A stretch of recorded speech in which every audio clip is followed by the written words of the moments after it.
नमो नरसिंहाय नमः। ओम क्लीं कालकाय नमः। श्री रामाय नमः। ओम हनुमते नमः। आज हम पाताल नरसिंह जी के मंत्र का सिद्धिकरण एवं प्रयोग विधि आपको इस वीडियो में बताने वाले हैं। और पाताल नरसिंह जी जो मंत्र है वह नरसिंह के मंत्रों में लगभग सबसे बड़ा मंत्र माना जाता है और बताया जाता है कि इस मंत्र की यदि सही तरीके से सिद्धि कर ली जाए, सही तरीके से इसकी प्रयोग विधि अपनाई जाए तो बड़ी बड़ी बाधाएं जो हैं वो नष्ट हो जाती हैं। अब कई लोग क्या है, मंत्रों के शब्दों के पीछे ज्यादा भागते हैं कि जिस शब्द मंत्र में लगा हो, माराय माराय, धाय धाय, खाए खाए, भाय भाय, ऐसे मंत्रों के पीछे लोग ज्यादा भागते हैं। आप ये समझ लीजिए कि आप एक छोटा मंत्र जैसे ओम नमो नरसिंहाय नमः, ओम ज्रीम ह्रीम नरसिंहाय नमः, ओम छौम नरसिंहाय नमः, छोटे छोटे मंत्रों का भी यदि आप सिद्धिकरण कर लेते हैं, जाप कर लेते हैं तो एक मात्र छोटा सा मंत्र भी आपकी बाधाओं का हरण कर लेता है।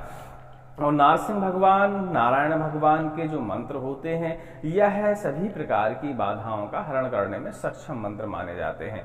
जैसे कि कई लोगों का मानना होता है कि ब्रह्म बाधा है, ब्रह्म पिशाच की बाधा है, डाकनी शाकनी बाधा है, तो वैसे तो ये बाधाएं होती हैं, लेकिन ब्रह्म राक्षस की जो बाधा होती है वह हर इंसान को नहीं होती। सिर्फ लोग भ्रमित कर देते हैं कि आपको ब्रह्म राक्षस की बाधा है। ब्रह्म राक्षस के जो शास्त्रों के अनुसार देखिए जो प्रमाण मिलते हैं और देखने में जो प्रमाण मिले हैं अभी तक 20 सालों के अंतर्गत, उसमें ये आया है कि ब्रह्म राक्षस की जो बाधा होती है वह हर इंसान को नहीं परेशान कर सकती, क्योंकि वह एक ऐसी बाधा होती है जो प्रत्यक्ष रूप से परेशान करती है। जैसे किसी व्यक्ति को छूना, धक्का देना या उसके पास रहना, उसका 24 घंटे एहसास होना, दिखाई देना या इंसान की तरह खाना पीना, ये सारी चीजें ब्रह्म राक्षस की बाधा के लक्षण होते हैं। या कहा जाए तो एक प्रकार की यह प्रत्यक्ष बाधा ही होती है जो इंसानों की तरह विचरण कर सकती है। तो यदि ऐसी आपको ऐसे लक्षण यदि समझ में आ रहे हैं तो मानना चाहिए कि ब्रह्म राक्षस की बाधा है, और नहीं तो नहीं मानना चाहिए, क्योंकि ब्रह्म राक्षस की बाधा होना कोई मामूली बात नहीं होती है। जब किसी वर्म के कर्म खराब हो जाते हैं, विकृति हो जाती है, भ्रष्टता हो जाती है, तब उसे ब्रह्म राक्षस की योनि मिलती है। और हर ब्रह्म को ऐसी योनि नहीं मिलती, और हर पूरे भारत में ब्रह्म राक्षस नहीं होते। पूरे भारत में गिनी चुनी जगह ब्रह्म राक्षसों के विशेष स्थान हैं और हर जगह नहीं पाए जाते कि आप, या इनको आदेशित नहीं किया जा सकता कि आप जाओ इनको परेशान करो, इनको चलाया नहीं जा सकता। मतलब इनके बहुत बड़े कारण हैं। तो YouTube में या किताबों में कई जगह भ्रम पैदा कर दिए जाते हैं कि ब्रह्म राक्षस की बाधा है या ब्रह्म राक्षस की बाधा चलाई गई है।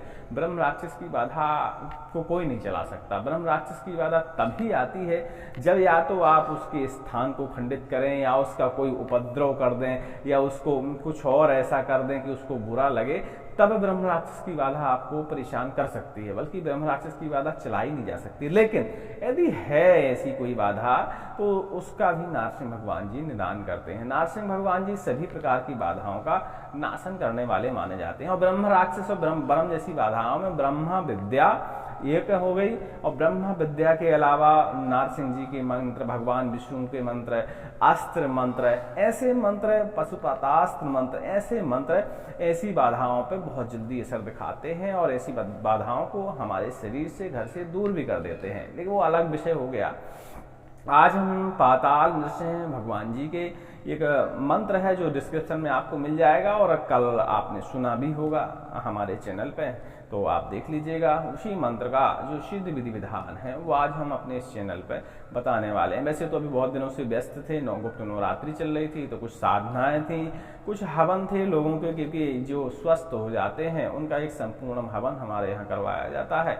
तो कुछ हवन थे, उस कारण व्यस्तता ज़्यादा थी, तो सही ढंग से वीडियो नहीं आए हैं। जो भी वीडियो थे हमारे पहले से बने पुराने रखे होंगे। तो जो लड़के लोग हमारा यूट्यूब चैनल मैनेज करते थे वो अपलोड उनको टाइम टू टाइम पब्लिश करते रहे हैं। तो मैं ना तो मतलब आप समझ रहे हैं कि सही ढंग से वीडियो आपको नहीं मिले होंगे। तो शुरुआत अब फिर से करेंगे, समय निकालेंगे। अभी भी काम बहुत सारा बाकी है मंदिर का, तो अभी वो गुरुजी के आदेशानुसार मंदिर का कार्य करना बाकी है। तो फिर भी अभी समय कम ही देंगे, तो वीडियो हो सकता है एक आध गैप भी मार जाए एक आध दिन का, लेकिन कोशिश करेंगे कि नियमित वीडियो आपको देते रहें। तो पाताल नरसिंह जी का जो मंत्र है बहुत शक्तिशाली मंत्र माना जाता है।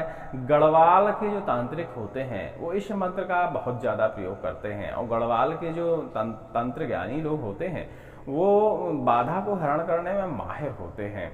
तो हम बताएं कि उन लोग इस मंत्र का बहुत ज़्यादा परीक्षण करते हैं और बहुत ज़्यादा इस मंत्र का प्रयोग भी किया जाता है। खासकर ब्रह्म बाधा, ब्रह्म बाधा, ये चलाई गई बाधाओं में इस मंत्र का बहुत प्रयोग होता है और बहुत जल्दी ही इस मंत्र से फायदा भी नजर आता है। भगवान नरसिंह के सभी मंत्र बहुत ही शक्तिशाली होते हैं। यदि कोई व्यक्ति एक साधारण मंत्र को भी सिद्ध करता है पूर्ण विधि विधान से और उस मंत्र में यदि शक्ति आ जाती है तो देखिए बाधा हरण हो जाती है। आप कहीं इधर उधर झाड़ा लगवाने जाते हैं, सब करवाते हैं, 10 दिन बाद फिर आपकी स्थिति वैसी ही हो जाती है। महीने भर मान लो चल गया तो फिर भी स्थिति वैसी हो जाती है। तो ऐसे में आपको झाड़ा आड़ा के देखिए चक्कर में नहीं रहना चाहिए और इधर उधर भटकने से कुछ होने वाला नहीं है। आप कोई भी एक मंत्र चुन लीजिए, जैसे नरसिंह भगवान का मंत्र चुन लीजिए, विष्णु भगवान का मंत्र चुन लीजिए, किसी देवी का मंत्र भी आप चुनाव में कर सकते हैं। सिर्फ एक मंत्र, साधारण मंत्र, बड़े मंत्र नहीं। जैसे कई मंत्रों में होता है स्फुट स्फुट, सोसाय सोसाय, माराय माराय, ब्रिजम आक्रय आक्रय, ऐसे बड़े मंत्रों का प्रयोग नहीं, छोटे मंत्र का लीजिए। जैसे जिरुम हिरुम नरसिंहाय नमः, ओम नमो नरसिंहाय नमः, ओम हनु हनु हनुमते नमः, ओम हम हनुमते रुद्रात्मकाय होम, बट छोटे मंत्र लीजिए और इनका आप जापन शुरू करिए। क्योंकि जब तक देखिए आप अपनी स्वयं की ऊर्जा को मजबूत नहीं करेंगे, अपनी स्वयं की ऊर्जा को नहीं जगाएंगे, तब तक आप हर महीने 2 महीने में बाधाओं से परेशान रह जाएंगे। उसका कारण भी होता है, उसका कारण ये होता है कि जैसे आपने हमसे झड़ाई करवाई, फुकवाई करवाई, इसके बाद भले हम कुछ कर दें किसी तरीके से आपकी बाधा को, उससे आपको हटा दें। अब आप अपने घर जाते हैं, लेकिन आपने हमसे झड़ाई करवाई, आपकी बाधा तो हट गई, लेकिन आपकी स्वयं की ऊर्जा जागृत नहीं हुई है, आपकी स्वयं की ऊर्जा कमजोर है। और हर इंसान के अंदर नकारात्मक ऊर्जा और सकारात्मक ऊर्जा दोनों प्रकार की ऊर्जाएं होती हैं। और जब हमारी सकारात्मक ऊर्जा कमजोर हो तो हमको जप करना चाहिए, हवन करना चाहिए। ऐसा करने से हमारे पितरों को बल मिलता है, हमारे कुलिष्टों को भी ताकत मिलती है, तो वो स्वयं ही हमारी रक्षा करने लगते हैं। और जप और हवन करने से किसी भी मंत्र का हमारे शरीर की जो ऊर्जा है, सकारात्मक ऊर्जा है, वह शक्तिशाली हो जाती है। तो जो छोटी मोटी बाधाएं हैं, जैसे हमने बताया ना, आप हमसे झड़वा के गए, महीने भर बाद फिर स्थिति आपकी वैसी ही हो जाती है। और जब आप उसके बाद या उसके पहले ही हवन पूजन सारी चीज़ें करेंगे तो आपकी जो ऊर्जा शक्ति है वह प्रबल हो जाएगी। तो जो छोटी मोटी बाधाएं हैं वो आपको छूने की हिम्मत नहीं करेंगी। क्योंकि अक्सर झड़वाने के बाद ऐसा होता है कि झड़वा तो गए आप, लेकिन आपकी ऊर्जा अभी उसी स्थिति में है, एकदम कमजोर डैमेज स्थिति में। तो वो जरूरी नहीं है कि जो बाधा हमने हटाई है वही बाधा आपको फिर से परेशान कर लें। कोई और बाधा भी आपके संपर्क से होते हुए गुजरेगी तो वो बाधा आपके पास रुक जाती है। उसका कारण है कि आपके अंदर नकारात्मक ऊर्जा का प्रवाह ज्यादा है और नकारात्मक ऊर्जा की तरफ ये सारी बाधाएं आकर्षित होती हैं, तो वो रुक जाती हैं। ठीक है, तो ऐसे में आपको पूजन हवन करना चाहिए, खासकर जापन और हवन जरूर करना चाहिए। इसी से आपके पितरों को भी शक्ति मिलती है और आपकी शरीर की ऊर्जा को भी शक्ति मिलती है। तो इस पाताल नरसिंह जी के मंत्र का जापन विधान बताया गया है। इसका 1008 बार पाठ करना चाहिए। और नरसिंह जी की जो गायत्री है, नरसिंह जी की गायत्री मंत्र है, डिस्क्रिप्शन में हम लिख देंगे, इस मंत्र का 108 बार डेली आहुतियां देना चाहिए। ऐसा 41 दिन करने से सभी प्रकार की जो आपकी ऊर्जाएं हैं, जो आपको शक्ति देती हैं, आपके पितरों को शक्ति देती हैं, आपके कुलिष्टों को शक्ति देती हैं, वो प्रबल हो जाएगी। और जब आपकी ऊर्जा प्रबल हो जाएगी तो सभी नकारात्मक शक्तियां आपके शरीर से अपने आप दूर हो जाएंगी। आपको ये झाड़ा फूंकी की जरूरत फिर नहीं पड़ेगी। क्योंकि जब तक आप अपने शरीर की ऊर्जा नहीं जगाएंगे तब आप लाख कोशिश कर लें, आप परेशान ही रहेंगे। तो इस मंत्र का जो जाप करने का विधान है वो ऐसा है कि जैसे दीपावली हो गई, शिवरात्रि हो गई, होली हो गई, रवि पुष्य योग हो गया, मंगलवारी या शनिवारी अमावस्या हो गई, ऐसे में आप इस मंत्र का, पाताल नरसिंह जी के मंत्र का आप जाप कर सकते हैं। 1000 बार जाप करिए, 108 बार हवन करिए उसी दिन, और उसके बाद नित्य 108 बार नरसिंह गायत्री जी का जाप करिए और उसकी आहुतियां भी देते जाइए। ऐसा 41 दिन तक करिए। इस जो पाताल नरसिंह जी का मंत्र है यह 41 दिन करने की जरूरत नहीं है, ये सिर्फ एक दिन में आपको 1008 बार पाठ करना है। इसके बाद जो नरसिंह जी की गायत्री है इसको 41 दिन करने का विधान है। ऐसा करने से भूत पिशाच ग्रह दोष साकनी डाकनी छल छिद्र चलाई गई बाधाएं जितने भी हैं, मंत्र हमारे स्वयं के भी कई बार बिगड़ जाते हैं, उन सब सारी चीज़ों का असर जो है खत्म हो जाता है। आप स्वयं के मंत्र कैसे बिगड़ते हैं? जैसे आप परेशान हैं और परेशान जब आदमी होता है तो कई तरह के मंत्रों की खोज करता है कि हमें कोई तेज मंत्र मिल जाए, कोई ऐसा मंत्र मिल जाए कि हमारी बाधा दूर हो जाए, और उनकी विधि या उनका विधान जाने बिना आप उस मंत्र का जापन करने लगते हैं, अपने हिसाब से काट पीट करने लगते हैं। तो ऐसे में कई बार क्या होता है कि मंत्र का जब सही विधि विधान ना हो या शुद्धि हो तो ऐसे में हमारे स्वयं के तंत्र ही बिगड़ जाते हैं, तो उसका भी हमारे शरीर पे गलत प्रभाव पड़ जाता है। और हम समझते रहते हैं कि कोई नकारात्मक शक्ति या किसी ने कुछ करवा दिया है, तो उसका भी इस मंत्र का यदि सही तरीके से आप विधि विधान रचेंगे तो ये सारी समस्याएं भी सही हो जाएगी। हमने बताया शनिवारी अमावस्या, होली, दीपावली, शिवरात्रि, रविपुष्य योग और ऐसे नवरात्रों के समय में आप इस मंत्र का जापन कर सकते हैं। माला रुद्राक्ष की या हल्दी की हो, वस्त्र पीले हो और मन एकदम प्रसन्न रहे और भगवान नरसिंह जी का ध्यान रहे और इस मंत्र का आप जाप करिए।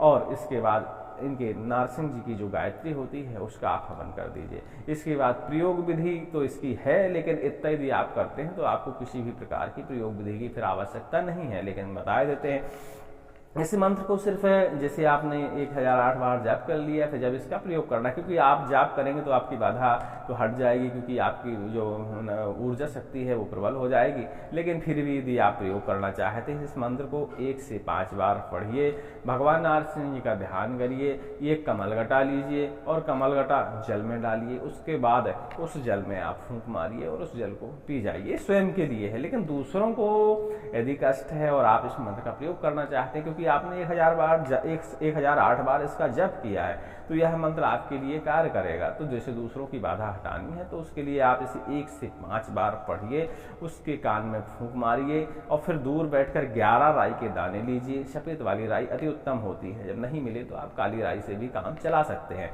दूर बैठिए और इसी मंत्र को पढ़ते 11 बार पढ़िए, मतलब एक बार पढ़ते जाइए और 11 राई के दाने उसके शरीर पे मारते जाइए। जब पूरी 11 बार हो जाए तो उसके बाद जो राई के दाने हैं वो समेट लीजिए, बीन लीजिए, ढूंढ लीजिए और उसी के सिर पे इसी मंत्र को पढ़ते हुए उतारा करिए 7 बार और नदी में जाके विसर्जन कर दीजिए। ठीक है, ऐसा करने से सभी प्रकार की बाधाएं उसकी समाप्त हो जाती हैं। पाताल नरसिंह जी का मंत्र डिस्क्रिप्शन में आपको मिल जाएगा और नरसिंह की गायत्री भी डिस्क्रिप्शन में आपको मिल जाएगी, तो एक बार प्रयोग करके अवश्य देखें। मंत्र की शुद्धि जरूर कर लिया करिए, क्योंकि हमारे बताने में, हमारे पढ़ने में कई बार अशुद्धियां होती हैं।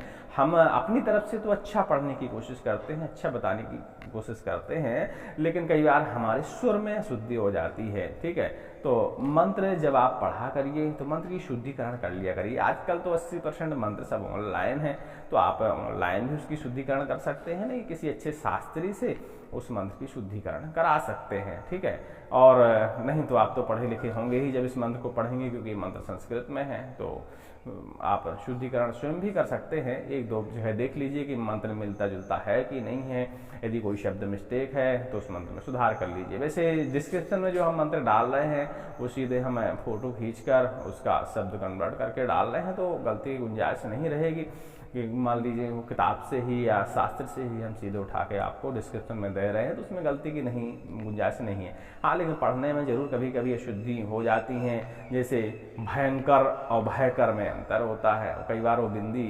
गायब हो जाती है, तो ऐसी छोटी छोटी अशुद्धियाँ हो जाती हैं पढ़ने में कभी कभार, तो लेकिन सुनने में उसका दोष नहीं माना जाता।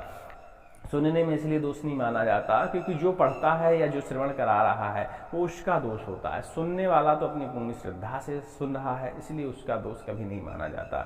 इसलिए हमारे राजा महाराजाओं ने पंडितों का विधान रचा था कि पंडित जी यदि पूजा कराएंगे, यदि उनसे पूजा में मिस्टेक होती है तो उनकी गलती, उनको दंड मिलेगा, लेकिन हम अपनी पूरी श्रद्धा के साथ पूजा विधान रच रहे हैं तो इसका दंड या दोष पूजा कराने वाले को नहीं मिलता, जो करवाता है उसको उसका दोष लगता है। ऐसा कई शास्त्रों में लिखा भी है और कई गुरु लोग बताते भी हैं, अलग अलग महापुरुष भी ऐसी जानकारी देते हैं। तो श्रवण करने में दोष नहीं होता, क्योंकि श्रवण करने में आप पूरी श्रद्धा के साथ किसी मंत्र का श्रवण कर रहे हैं, तो उसमें कोई दोष नहीं है। श्रवण कराने वाले को फिर दोष होता है यदि वो मिस्टेक करता है। तो निश्चिंत रहिए, मंत्र श्रवण करिए और श्रवण करने से बहुत अच्छा लाभ देखने को मिलता है। भाई उतना लाभ नहीं मिलता, लेकिन 5% 10% ऐसा लाभ श्रवण करने से मिल जाता है। और 5-10% भी यदि आपको लाभ मिल रहा है तो फिर आपको उस मंत्र की जाप ताप की विधि सुनने के इच्छुक होना चाहिए और कोशिश भी करनी चाहिए। और कोशिश ये किया करें कि स्वयं ही मंत्र प्रयोग करें। हाँ, देशी कुछ मंत्र ऐसे होते हैं जो बिना गुरु के तत्वाधान में नहीं किए जा सकते। बाकी जो शास्त्रिक मंत्र होते हैं उनको आप स्वयं ही कर सकते हैं और विधियां भी आपको आसानी से मिल जाती हैं। तो ऐसी नारसिंह भगवान के, पाताल नरसिंह भगवान के मंत्र की छोटी सी विधि थी, आप देख लीजिएगा और इस मंत्र को प्रयोग करके देखिएगा। इसमें कोई उल्टी सीधी कार्यवाही नहीं है। सीधा शनिवारी अमावस्या और मंगलवारी अमावस्या, शिवरात्रि, रवि पुष्य योग, दीपावली, होली आदि आदि में इस मंत्र का जाप करिए। नारसिंह भगवान का श्रृंगार करिए, उनको पीला प्रसाद चढ़ाइए, हल्दी की माला लीजिए, नहीं मिलती तो रुद्राक्ष की माला से आप इस मंत्र का 1008 बार जाप करिए। और 1008 बार जाप करने से 108 नरसिंह जी की जो गायत्री होती है उसका आप हवन करिए, आहुतियाँ दे दीजिए और डेली उसके उसी दिन से 41 दिन तक नरसिंह जी की गायत्री की डेली आप आहुतियाँ देते जाइए। ऐसे में आपकी स्वयं की जो ऊर्जा है वह प्रबल हो जाएगी, वो गुरु शक्तियों से लड़ने में सक्षम हो जाएगी। अक्सर क्या है, झाड़ा फूंके के बाद समस्याएं बनी इसलिए रहती हैं कि आपकी ऊर्जा हमेशा कमज़ोर रहती है, क्योंकि पहले से आप बीमारियां और बुराइयां झेले हुए होते हैं, तो ऊर्जा शक्ति हमारी कमज़ोर रहती है। तो ऐसा लगता है कि मंत्र या तो असर नहीं कर रहे हैं या हमको 1-2 दिन का आराम लग रहा है। ऐसा नहीं होता। मंत्र यदि असर करता है तो आपको लंबे समय तक आराम में लगता है, लेकिन अब ऊर्जा शक्ति कमज़ोर है तो कोई भी समस्या आके हमको फिर परेशान करने लगती है। तो पहले अपनी ऊर्जा शक्ति को मजबूत करिए, फिर इसके बाद आप प्रयोग करेंगे मंत्र का तो आपको लाभ अवश्य हो गया। सभी लोगों को जय श्री राम। कोशिश करेंगे कि हम लगातार अब वीडियो आपको दें। ये छोटा सा वीडियो था, अब जो वीडियो आएंगे विस्तार से आएंगे, तो आप देखिएगा। हमारे चैनल पर बने रहिए और किसी भी सवाल जवाब के लिए टेलीग्राम पे जुड़ने की कोशिश करिए, ताकि आप हमसे कुछ पूछ सकें और हम उसका जवाब आपको दे सकें। क्योंकि हमारे बताने में भी कई बार त्रुटियाँ होती हैं, तो आप सवाल करेंगे तो हम खोजबीन के उसका जवाब आपको अवश्य देंगे। सभी को जय श्री राम, जय नरसिंह बाबा की।